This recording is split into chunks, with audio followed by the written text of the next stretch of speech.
Would you believe there's a place where anyone can move without a visa? In a world of strict borders, several little-known countries and territories are quietly opening their doors in extraordinary ways. From a remote Arctic archipelago, open to all, to tropical nations handing out passports and permanent visas, these offers sound almost too good to be true. Today, global events, from aging populations and economic shifts to war and diaspora calls, are driving surprisingly generous citizenship and residency programs. But each free offer comes with a catch, be it harsh climate, isolation, ancestry requirements, or long stays. In this documentary, we'll explore 10 hidden havens, promising foreigners a new nationality or a place to retire at little to no cost. And we'll uncover exactly what strings are attached, all with verified facts from government officials and major news outlets. Let's dive in. Number 1. Svalbard. Svalbard, a Norwegian archipelago in the high Arctic, offers one of the world's most astonishing immigration loopholes. Citizens of any country can settle in Svalbard visa-free. Thanks to a 1920 treaty, this snowy wilderness town welcomes foreigners without residence permits or work visas. There's no application fee or quota. Just show up. It's a paradise for adventure seekers, the northernmost town on Earth, with polar night skies and roaming polar bears. But the catch is as steep as the mountains. Svalbard's environment is extreme. Winter lasts much of the year, with temperatures plummeting below -20 degrees Celsius. The cost of living is sky-high, and welfare is limited. Norway provides almost no social services there. In fact, authorities can expel anyone who can't support themselves financially or falls ill. Also, you can't simply use Svalbard as a backdoor to mainland Europe. Travel typically routes via Norway, so many nationals still need a Schengen visa to transit. And crucially, years in Svalbard don't count toward Norwegian citizenship. In short, this Arctic utopia is truly free to enter, but you must survive and thrive on your own in a frozen, isolated frontier. It's an open-door policy with an icy twist. Perfect for hardy pioneers, less ideal for the average retiree seeking comfort. Number 2. Panama. Panama has quietly become a retiree's dream by offering citizenship light, permanent residency with amazing perks, for almost free. Under Panama's pensionado program, any foreign retiree with a modest lifetime pension, as low as $1,000 a month, can immediately obtain permanent residence. Applicants as young as 18 qualify, and there's no huge investment or fee, just proof of income. The benefits are extraordinary. Panama grants new resident pensionados big discounts on medical care, utilities, entertainment, and airfare. 25% off electricity and medical services, 50% off movie tickets, 25% off restaurant bills, and more. There's zero tax on foreign retirement income too. Plus, after 5 years of residency, one can apply for full Panamanian citizenship. It sounds like a steal, and it is. Panama topped International Living's 2025 Global Retirement Index, largely due to this program. So, what's the catch? Primarily, you must actually be retired, you need that pension, and commit to living in Panama long-term. While there's no minimum stay requirement per year, to naturalize as a citizen you'll eventually need basic Spanish and integration. And because the program is so generous, Panama doesn't allow you to work locally on a pensionado visa. It's truly for retirement. Also, expect some paperwork and a civilized pace of bureaucracy. In the big picture, though, Panama's message is clear. Bring us your golden years. With a stable economy and excellent healthcare, Panama welcomes foreign retirees, virtually free of charge, provided they bring a steady pension and an appetite for tropical tranquility. Number 3. Sierra Leone. In Sierra Leone, West Africa, heritage is the key to a new passport. This country, scarred by civil war in the 1990s, is now warmly inviting the African diaspora back home. In 2021, President Julius Maada Bio made history by conferring Sierra Leonean citizenship on 59 African American visitors who proved ancestral roots in Sierra Leone via DNA tests. It was a jubilant ceremony of homecoming. These men and women traced their lineage to Sierra Leone's tribes through a specific genealogy test, and the government literally gave them passports on the spot. The offer is ongoing. Any African descendant, primarily from the Americas or Caribbean, who can verify DNA ties to Sierra Leone can apply for citizenship, often culminating in a festive swearing-in event in Freetown. The program, first of its kind in Africa, is essentially free. Applicants pay for the DNA test and travel, but no exorbitant fees to the government. The catch? It's exclusive. You must have Sierra Leonean lineage. The government only accepts results from an approved DNA company, linking one's maternal-paternal line to specific ethnic groups in Sierra Leone. And while officials don't charge a large fee, participants often come on organized heritage tours, costing a few $1,000s, which helps Sierra Leone's tourism revenue. There's also an implicit hope that new citizen diasporans will give back, invest, buy property, or become ambassadors for the country. In fact, Sierra Leone's tourism minister emphasized that these returnees can assist national development.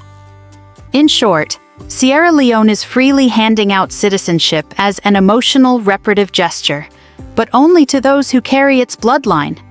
For eligible retirees of African descent, it's an opportunity to reconnect with roots and even retire in the motherland.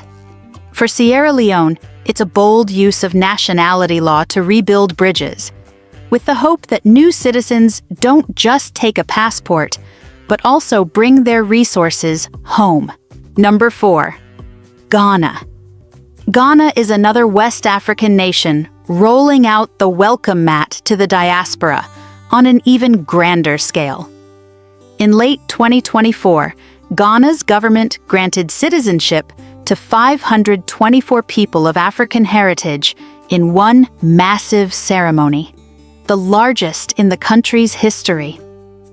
President Nana Akufo-Addo's administration launched the Year of Return in 2019, urging Black Americans and Caribbeans to come home. The response has been tremendous. Hundreds of diasporans who proved Ghanaian ancestry or strong cultural ties have since been naturalized. The November 2024 event in Accra turned over 500 foreign nationals, predominantly from the U.S., into new Ghanaians overnight. Some, like Nikisha Keita of Philadelphia, uprooted their lives to settle in Ghana and were rewarded with passports and an emotional welcome. What's the deal? Ghana does not require expensive investments or long residency for these special cases. It's essentially free citizenship as a symbolic invitation. However, the catch is one of identity and commitment. Typically, applicants must be of African descent and actively engaged with Ghana. Many had lived in Ghana for years on residency permits or contributed to local communities before being granted citizenship. It's not a simple walk-in process. Candidates are vetted by the Diaspora Affairs Office and often go through cultural orientation. The government wants people who genuinely plan to live in or positively impact Ghana, not just grab a second passport. Additionally, ceremonies happen periodically, so one might wait for the next intake. For retirees of African heritage, Ghana's stability, thriving expat communities, and relatively low cost of living are appealing. But one must be ready to embrace Ghana as a true home, not just a convenient haven. In essence, Ghana is gifting citizenship to foreign-born Black people as an emotional reunion and demographic boost, with the unspoken expectation that new citizens will sink roots. It's free, but only if your heart and lineage tie back to Ghana. Number 5. Pitcairn Islands. Imagine an island so remote only 35 to 50 people live there, and they're begging you to join them. Welcome to the Pitcairn Islands, a tiny UK overseas territory in the South Pacific. To combat a dwindling population, just 40 residents as of 2024, Pitcairn's government is literally offering free land and permanent residence to foreigners who move there. Yes, free land. Any approved new settler can get a plot, up to 1,500 square meters, at no charge to build a home. After just 2 years living on Pitcairn, you're granted permanent resident status, and the land lease transfers into your name. It's a tropical dream on paper. Pitcairn is lush with green hills and Pacific views, and you could become a literal islander for virtually nothing. But the catch? Almost everything else. Pitcairn is one of the world's most isolated inhabited places, 3,500 miles from New Zealand. No airports, no hotels, no restaurants. The only way in or out is a quarterly supply ship on a multi-day voyage. There's no supermarket, just a general store open 3 days a week. Internet arrived only recently via satellite, and there's still no mobile phone network. Medical facilities are basic. Serious cases evacuate by boat. Newcomers must be ready for a pioneer life. You'll know all 40 neighbors by name, and privacy is scant on an island only 2 miles across. Earning a living is also a challenge. Pitcairn's economy is mostly subsistence, small tourism, and honey production, so most residents draw pensions or remote income. The government does vet applicants. You must show you're in good health, of good character, and some financial means to support yourself. In short, Pitcairn will give you land and status for free, but only if you're hardy enough to embrace utter isolation and community living with a few dozen souls. For the right retiree, perhaps one seeking extreme tranquility and a legacy of helping an island survive, Pitcairn's offer is golden. For most, the price of paradise, in lifestyle sacrifices, might be far too high. Free land, but at the edge of the world, that's the Pitcairn proposition. Number 6. Argentina.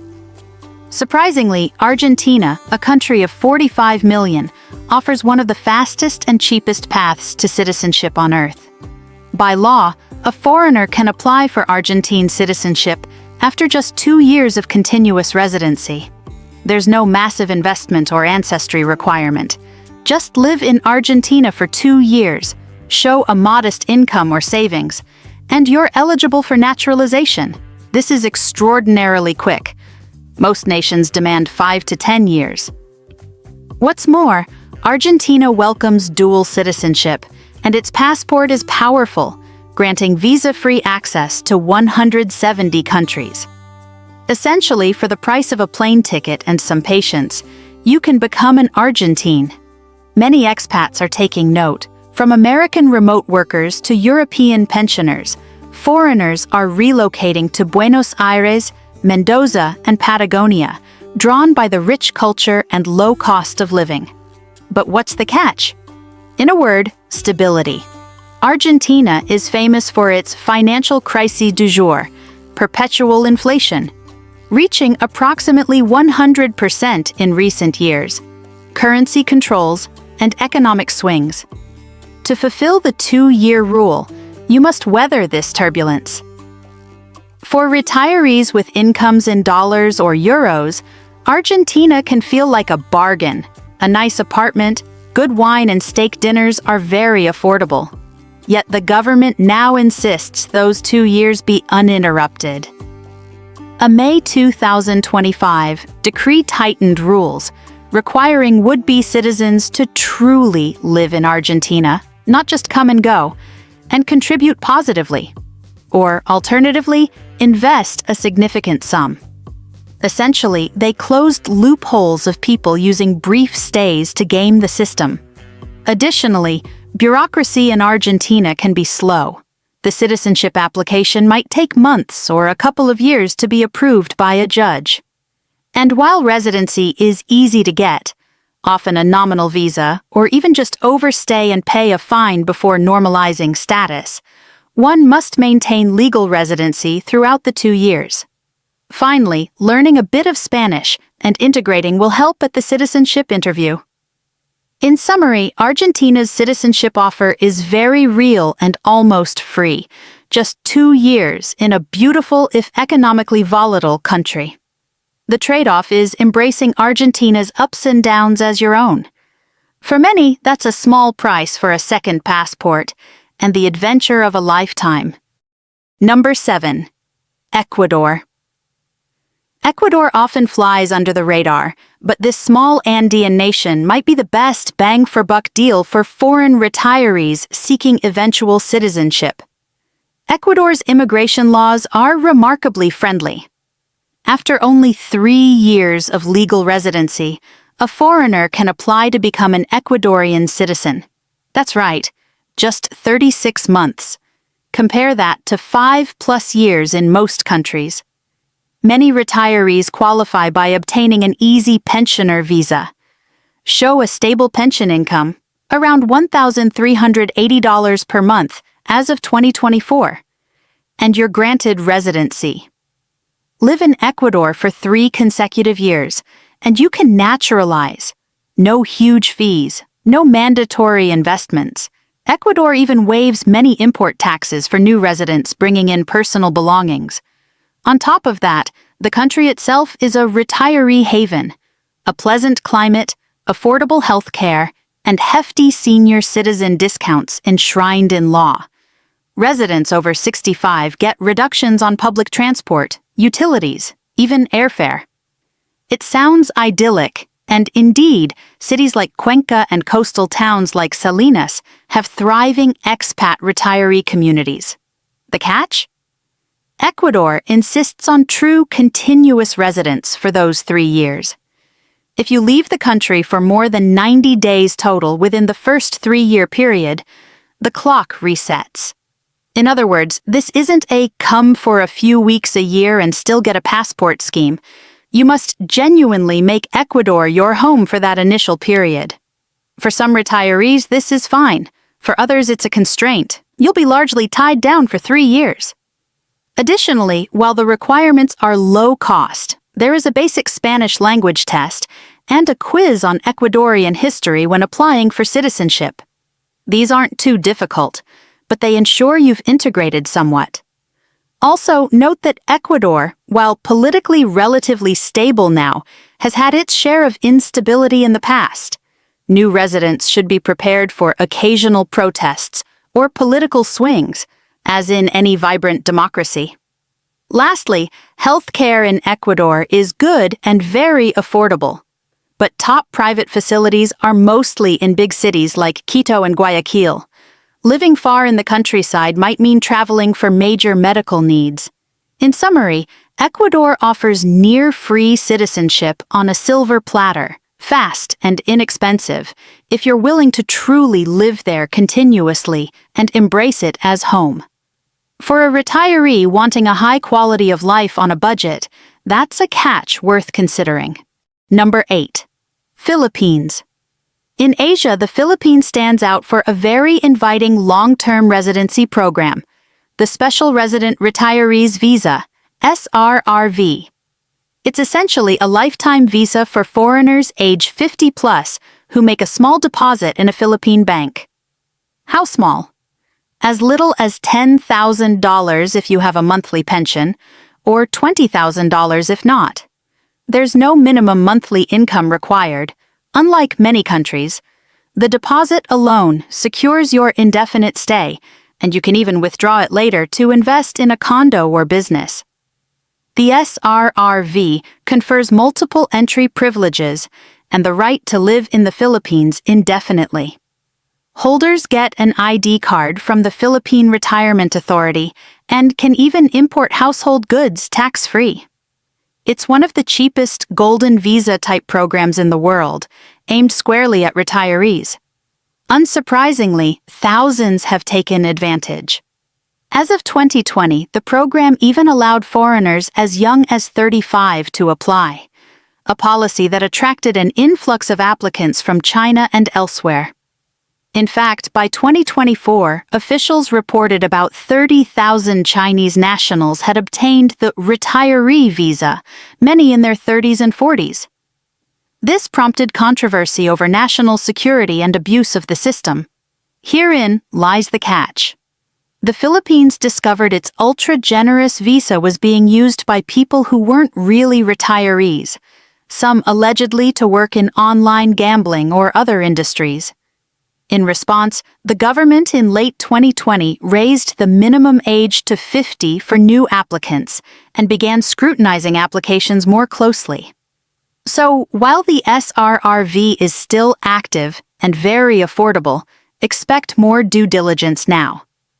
Another catch: SRRV holders cannot engage in local employment. It truly is for those living off pensions or savings. Also, Philippine citizenship is a different matter. The SRRV doesn't lead to citizenship automatically, and naturalization in the Philippines requires more hoops, including a longer residency of 10 years, or 5 if married to a Filipino. Furthermore, living in the Philippines long-term comes with some challenges. The tropical climate, the need for private health insurance, though medical care is inexpensive, and navigating a bureaucracy known for red tape. That said, many foreign retirees adore the Philippines for its friendly English-speaking culture, low cost of living, and beautiful islands. In summary, the Philippines SRRV offers essentially free permanent residency in exchange for a modest bank deposit, an incredible deal. But it tightened up after too many young retirees flocked in. For genuine retirees, it remains one of the easiest tickets to an Asian haven. Just be ready to show you're actually retiring, not scheming, and enjoy those sunset beaches. Number 9. Paraguay. For years, Paraguay was the go-to secret for globetrotters seeking a hassle-free second residency and eventually citizenship on the cheap.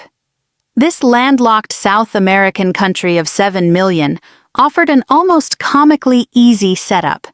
Basically, show up in Asuncion with about $5,000, open a bank account, and you could become a permanent resident. Thereafter, after 3 years of residence, you've been eligible to apply for Paraguayan citizenship, which notably is a Mercosur passport, allowing visa-free travel across much of South America and beyond. The costs were minimal, no physical stay was strictly enforced, and thousands of savvy foreigners, from European backpackers to Chinese business people, took advantage of this lax system. However, Paraguay recently realized it had perhaps been too generous. In 2022, lawmakers passed an immigration overhaul. Now new residents are first granted a 2-year temporary residency before upgrading to permanent residency. In other words, you can no longer land in Paraguay and immediately get a lifetime ID. You must wait 2 years, as a temp resident, then apply for permanent status. The famous $5,000 deposit requirement was dropped. It's no longer needed at all. But in exchange, Paraguay asks for slightly more documentation of solvency or ties. The intent was to curb passport tourists. Under the old system, some foreigners became paper residents of Paraguay, yet never actually lived there, taking advantage of Paraguay's territorial tax system to dodge taxes, or planning to naturalize with minimal presence. The new catch is that Paraguay wants genuine engagement. While it still doesn't strictly force you to stay 183 days a year, the authorities can check that you have a real address and aren't just on paper. To get citizenship after 3 years, you'll likely need to show you've spent considerable time in-country and integrated. Basic Spanish and knowledge of national history are expected in the citizenship exam, similar to its neighbors. The process, while still straightforward, now involves 4 trips to immigration. temporary residency application plus renewal plus permanent application plus citizenship, instead of 2. On the bright side, fees remain very low, a few $100s in government fees. Paraguay is still quietly courting foreign retirees and investors. It has a low cost of living, pleasant subtropical climate, and one of Latin America's lowest crime rates. In fact, during COVID-19, Paraguay saw an uptick in interest from digital nomads and remote workers seeking a stable base. The new law explicitly notes digital nomads can qualify under the same residency rules. So Paraguay's offer is still alive, essentially free residency and a passport in a few years. But the era of the instant Paraguayan is over. Now you have to commit a bit of time and effort to earn that guarantee passport. For a patient retiree who wouldn't mind spending a few winters in a tranquil, affordable country like Paraguay, it remains a hidden gem, just one that's now guarded by a slight bureaucratic speed bump instead of an open gate. Number 10. Uruguay. Rounding out our list is Uruguay, often called the Switzerland of South America. This small coastal nation is quietly beckoning foreign retirees and expats with a promise of easy residency, low taxes, and a high quality of life. Uruguay does not dangle instant citizenship or free land, but what it offers is arguably more valuable to many: a tranquil, stable place to live long-term with a pathway to citizenship that's virtually free, if you're willing to be patient. To settle in Uruguay, there's no minimum investment or specific monetary requirement. You can qualify just by showing a reasonable steady income, around $1,500 per month for a retiree. The government under President Luis Lacalle Pou actively rolled out the red carpet in 2020, easing tax residency rules and encouraging foreigners to move in. New residents get a 10-year tax holiday on foreign income and can even import possessions duty-free. The country itself is a big draw, safe, calm, and modern, with reliable banking and good infrastructure. Coastal Uruguay has clean beaches and resort towns, while Montevideo offers theater, healthcare, and cafes. It's a place where things just work. After 5 years of residency, or 3 if you marry a Uruguayan, you can apply for citizenship. The fees for paperwork are negligible, and Uruguay allows dual citizenship. Sounds fantastic, right? Here's the fine print. Uruguay wants real settlers. To get and keep your residency, and especially to be approved for citizenship, you must truly base your life in Uruguay. This isn't a flag of convenience scenario. In fact, officials warn that if you try to live part-time and spend most of the year elsewhere, your citizenship application may be denied even after the requisite years. The immigration law requires demonstrating intent to reside, owning or renting a home, integrating into society. Proof of social integration is literally a requirement for citizenship. There's even an equity option, where ultra-wealthy folks can invest about $1.7 million in business or $390,000 in real estate, and then only stay 60 days a year. But for the average retiree, that's not applicable. Practically, for most, it means you should plan to spend well over half the year in Uruguay. Culturally, Uruguay might feel slow or too quiet for some. Its population is aging, and outside of peak summer months, beach towns can be sleepy. Bureaucracy can also move at a glacial pace. Citizenship applications often take a year plus to process in the courts. And while Spanish is the national language, a foreign retiree can get by with some English, especially in Punta del Este. But learning Spanish is important for full integration and will be tested informally during the naturalization process. On the whole, Uruguay's bargain is unwritten. Come for the peace and order, not for quick gains.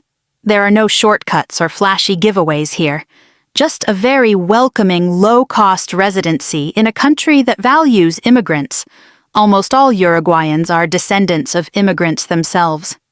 If you reciprocate by valuing Uruguay, making it your primary home, you'll be rewarded with a second citizenship that comes with global respect and a country that truly feels like home. In summary, Uruguay offers foreigners an easy ticket in and eventual citizenship for free, but expects you to embrace the Uruguayan way of life in return. For many retirees seeking safety, good governance, and a warm community, that catch is a very reasonable one.